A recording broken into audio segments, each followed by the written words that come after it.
ஓதுவார்கள் தமிழில் ஓத பெருவுடையாரை வழிபட்டிருக்கிறார் பிரதமர் நரேந்திர மோடி அவர்கள்.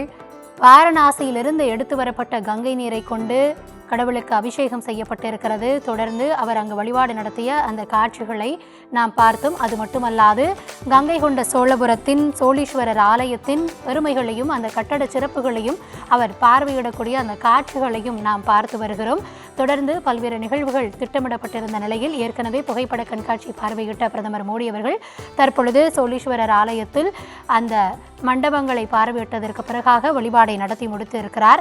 விவரங்களை வழங்குவதற்காக எம்முடைய செய்தியாளர் ராஜேஷ் தொடர்ந்து இணைப்பில் இருக்கிறார். ராஜேஷ், முன்னதாக புகைப்பட கண்காட்சி அவர் பார்வையிட்ட காட்சிகளை பார்த்திருந்தோம். தொடர்ந்து தற்பொழுது அந்த ஆலய வழிபாடு தொடர்பான காட்சிகளையும் பார்த்தோம். இதன் சிறப்புகள் தொடர்பான விவரங்களை வழங்கலாம். பிரதமர் நரேந்திர மோடி அவர்களுக்கு கங்கை கொண்ட சோழபுரத்தில் உற்சாக வரவேற்பு கொடுக்கப்பட்டது. அதனைத் தொடர்ந்து அவருக்கு பூரண கும்ப மரியாதையோடு கோயிலுக்குள் அழைத்து செல்லப்பட்டார். பிரதமர் நரேந்திர மோடி வழிபாடு செய்யக்கூடிய அவர் மனமுருக இறைவனை வேண்டக்கூடிய அந்த காட்சியை நாம் பார்க்கின்றோம்.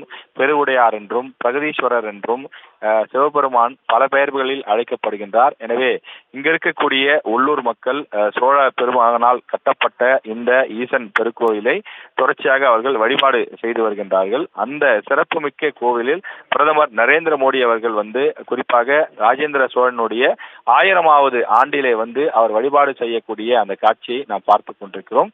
பிரதமர் நரேந்திர மோடி கங்கையிலிருந்து புனித நீரை கொண்டு வந்திருக்கிறார்.